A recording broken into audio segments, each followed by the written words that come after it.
afternoon, and welcome once again to the weekly update with Kyle Johansson and the mayor. And really, it's going to be the Kyle Johansson show today because we don't have a whole lot to discuss. But I know you do, Kyle. You've got a lot to discuss. So start us off with the weather, all things Bobcat sports, and then I want to hear more about your trip. We will. So today we got abundant sunshine, high of 72. Tonight, mainly clear skies, low of 37. Tomorrow, sunny skies, high of 69, low of 33. Friday, sunny skies, high of 74, low of 44. Saturday, partly cloudy skies, high of 78, low of 51. Sunday, mostly cloudy to partly cloudy skies, high of 76, low of 44. Monday, partly cloudy, high of 60 degrees, low of 37. Tuesday, partly cloudy skies, high of 58, low of 32. And next Wednesday, partly cloudy skies, high of 59, low of 33. And OU sports, swim and diving is home on Friday at 2. That's also OU's fall break. I believe they're halfway through the semester already. Are they? Yeah. And field hockey is home on Sunday at noon for turn to go. So swim and diving for turn to go Friday at 2. Field hockey for turn to go Sunday at noon. And field hockey is home next Friday and next Saturday. And the football is home again October 26th. That time has not been announced yet. And that's also their Frank Solich Day. Tickets are $16 right now, which is a good deal. And then just like the week later, 2 weeks later, basketball season starts already. Hard to believe. Basketball season's just right around the corner. And we just got back from my Albuquerque trip yesterday. Speaking of the Albuquerque trip, we got to see hundreds of balloons. That's one of the Rainbow Riders, which those tickets for those riding those are over $600 to ride for this. Yeah, there's the New Mexico UNM logos. You can see the logo on the side of it. That's all the Rainbow Riders to the right of that one too. And there's the Visit Albuquerque one. That's the chili, the red chili side and the green chili. And there's all the other Rainbow Riders. And those can hold up to 70 people. There's actually close. Say it again. They can hold up to 70 people? Yeah. Whoa. And that's all the Rainbow Riders. There's one special shapes. Joe, the green elephant. There's the clown. That's one of the new 16 special shapes this year. There's the colorful brain that I was talking about right there. You can see brain. It. There's the brain in the air. But yeah, there's the fox. That's the other special shapes that are one of the other 16s. And there's the brain now on the ground, and the teddy bear to the right of it. And then there's the duck. One of the other special shapes that we have this year. Yeah, so there's the fireworks, the night, like Sunday night, the fireworks after the glow. And there's the drone show with the red chili on the right and the green chili on the left-hand side, and the New Mexico state sign in the middle of it, which is pretty cool. And there's the state of New Mexico symbol of what it looks like. In the land of enchantment. Yes. And those are all the tens of thousands of people down the field. And so that's drones. Yes. That's the spider pig. That's one of the other special shapes. So over 120, there's some of the round balloons there lighting up. There are like about 15 balloons, which is good. We got to see some there. And that's our last day. We went to Kochi. That's the lake. And the dam is actually one of the top 10 longest earthen dams in the world, or one of the top 5 in the United States. And that's the actual spillway.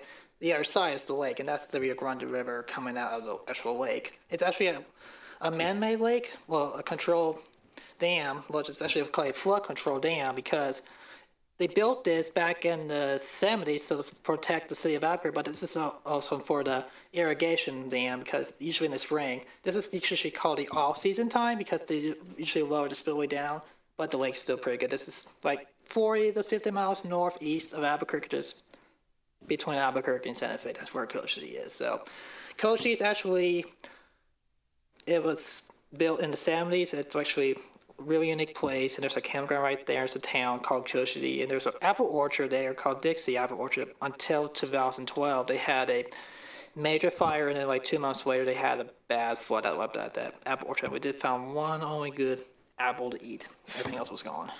So yeah, Kochi is actually a unique place. It's actually owned by the U.S. Congress. It was just based in D.C., so it's actually a U.S. Army Corps of Engineers dam. So it's pretty good. It's actually like 5.5 miles long of a dam. So Cochise Dam is 5.5 miles long. It's from Columbus Road to the 682 exit here in Athens. That's how long Cochise Dam is. It's that long. Wow. It's huge. So you had a lot of fun. It was hot 90s out there. We were out there. So I have a question for you, since you were talking about the flood controls in the dam and everything. When I lived in Tucson, Arizona, we had monsoon season. They get that out there too.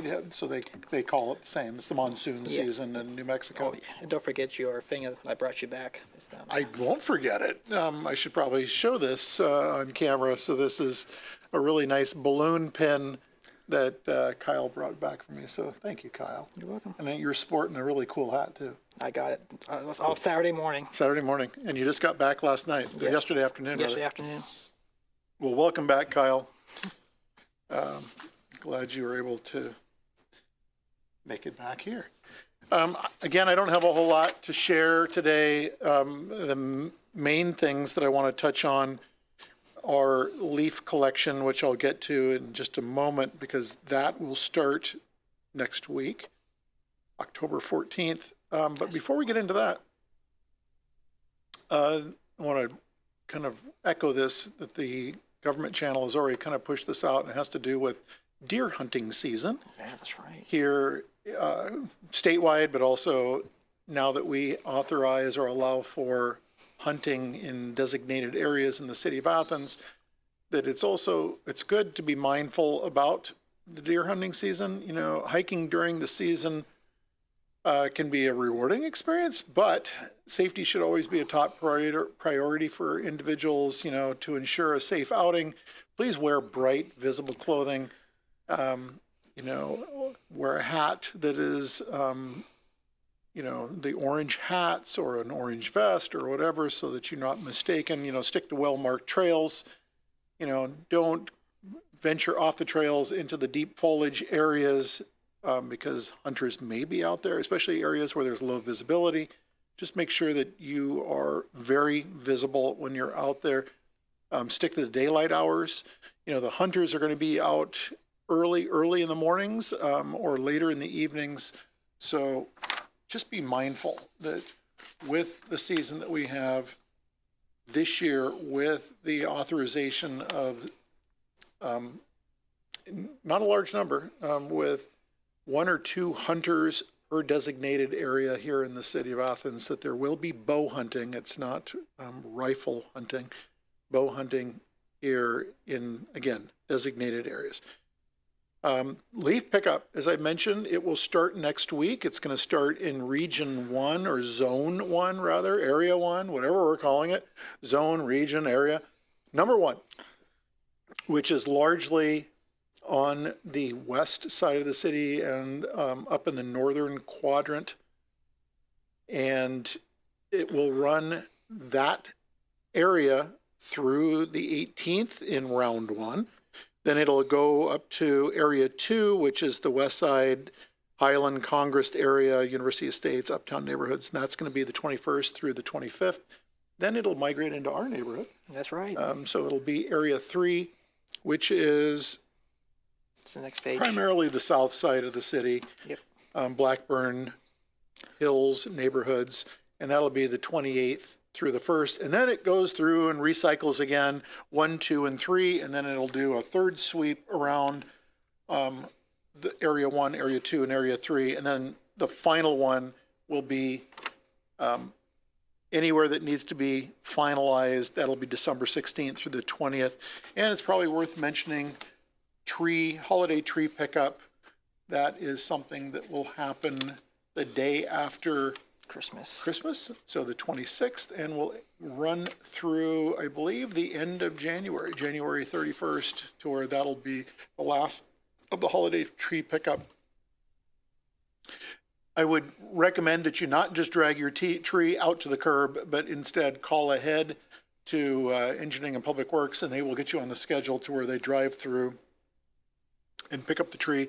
We take those trees down to the bottom and run them through our chipper and basically create a conifer mulch that we have down there. And oftentimes we take that along with our leaves that get, kind of chewed up a little bit as well as they're going through the leafer truck, and have that down by the community gardens.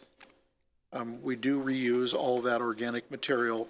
So just know that that's coming at us really soon.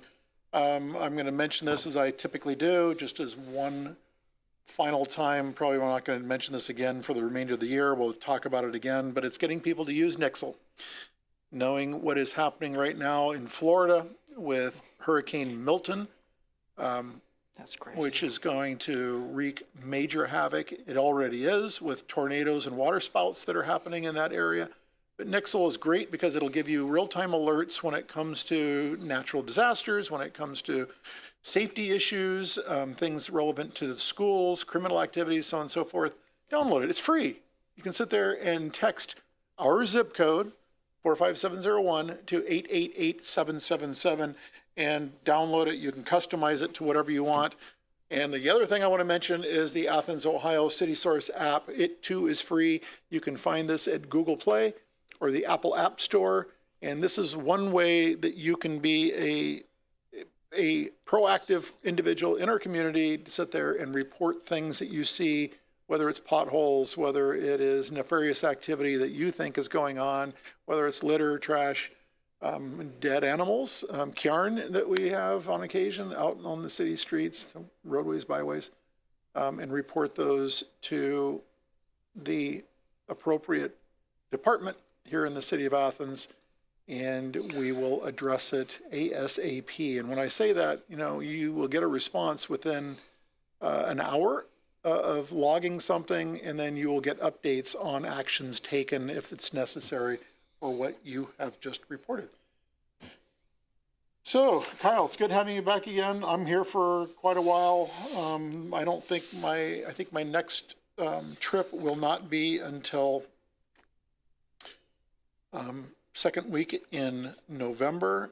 So you and I have our show back to where we'll sit there and continue to give you timely updates on things that are happening in and around the city and what we have in store as we look forward in time.